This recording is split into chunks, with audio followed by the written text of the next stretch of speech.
ఎంత ధైర్యంగా ఉందా అన్నా ఏదో దిగులు వస్తానే ఉంటది మనుషులకి కదా. ఏదో పైకి కనబడతారు కానీ అందరూ. ఇక ఆడాళ్ళ పరిస్థితి అయితే అర్ధరాత్రి మెలకు వస్తే నిద్ర పట్టట్లేదు అంటారు, ఏంటంటో పిచ్చి పిచ్చి ఆలోచనలు అంటారు, ఏమి చేయలేక ఎక్కువ దిగుళ్ళు అయిపోతుంది. మగాళ్ళు ఏముంది బయట పనులు చేసుకొని రాత్రికి గొరక పెట్టి నిద్రపోతారు. కానీ ఆడాళ్ళని నలుగురు కలిసామంటే నలుగురు ఒకటే టైం చెప్తున్నారు, 2-2:30 అప్పుడు మెలకు వస్తే 4-4:30 దాకా నిద్ర పట్టట్లేదండి. ఎవరు చెప్పినా అదే టైం. ఏంటంటే ఆ టైంకి యూరిన్ కోసం లేవటం, బాత్రూమ్ కోసం, ఇక అక్కడ నుండి నిద్ర పట్టకపోవటం. ఎవరిని చూసినా అదే సమస్య. బుద్ధుడు అని ఒక ఆవిడ, నా బిడ్డను బతికించు నువ్వు మంగళాడు కదా అంటే, మరణం లేని ఇంట్లో నుండి గుప్పుడు నువ్వులు తీసుకురా అన్నాడని చెప్తారు కదా.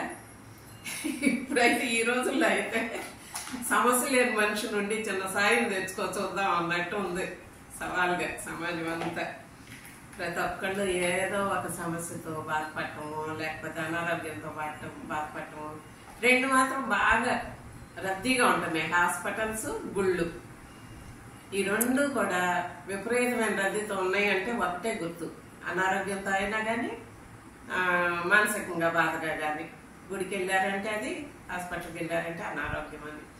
అసలు ఈ అనారోగ్యం కూడా మానసిక ఇదే. రెండు అసలు మనుషుల్ని పిండి పారేస్తాం ఎక్కువ. అయితే మనం ఏం చేయగలము అని ఆలోచిస్తే ముందు అసలు బాగా నిద్రపోవటం అనేది, డాక్టర్స్ కూడా నిద్ర బాగా పోవాలని అంటారు. దానికి ఒక చిట్కా చెప్పారు. చిట్కా అంటే ఏం లేదు, మందులే కాదు, మానసికంగా ప్రశాంతంగా ఉండి నిద్రపోవాలి. బాగా నిద్రపోతే ఆరోగ్యం కుదుట పడుతుందని.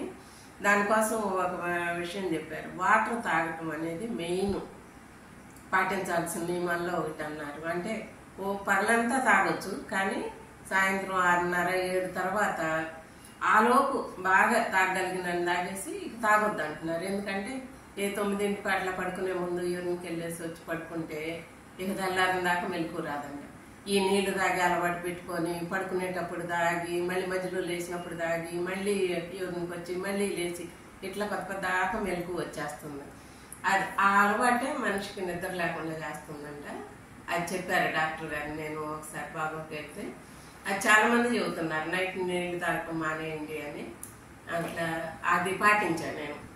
పాటించితే నాకు కొద్దిగా నిద్ర పడుతుంది.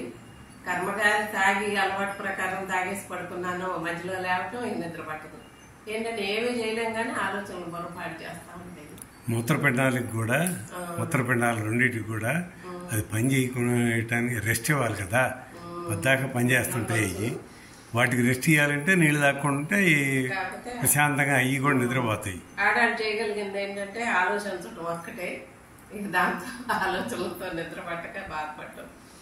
ఏ నలుగురు కాదు, ఇద్దరు కలిసిన ఇద్దరికి ఇదే టైమింగ్స్, ఇదే సమస్య. నిద్ర పట్టట్లేదు రాత్రిపూట. ఆ నిద్ర పట్టకపోవటం అనే దానికి ఒక చిట్కా. ఇది నేను పాటించాను. పాటించిన నాటి నాకు బాగానే ఉంటుంది. ఎందుకంటే 6:30-7:30 లోపు తాగుతున్నా నీళ్లు. ఈ తర్వాత తాగటం మానేస్తున్నా. తాగటం మానేసి ఒకవేళ తాగాలి, ఈ అలవాటే ఉంది నాకు అంటే కొంచెం నోరు పుక్కిలించుకొని ఆ పొడిబారిన నోరుని తడుపుకొని నీళ్లు చేస్తున్నా, పడుకొని నిద్రపోతున్నా. చక్కగా నిద్రపడతాను తెల్లారిన దాకా. ఇది అందరికీ కూడా ఉపయోగపడుతుందని చెప్పి, అందరికి కాకపోయినా కొందరు చూసిన వాళ్ళు, వీడియో చూసిన వాళ్ళకి కొంచెం పాటిస్తే ఏమన్నా ప్రయోజనం ఉంటుందని ఈ వీడియో చేయాలనుకుని చేస్తున్నా. ఇది మాత్రం ఖచ్చితంగా పాటించితే మనకు కొద్దిగా ప్రయోజనం ఉంటుంది అనుకుంటున్నా. ఓకేనా? అందుకోసమే వీడియో చేశాను.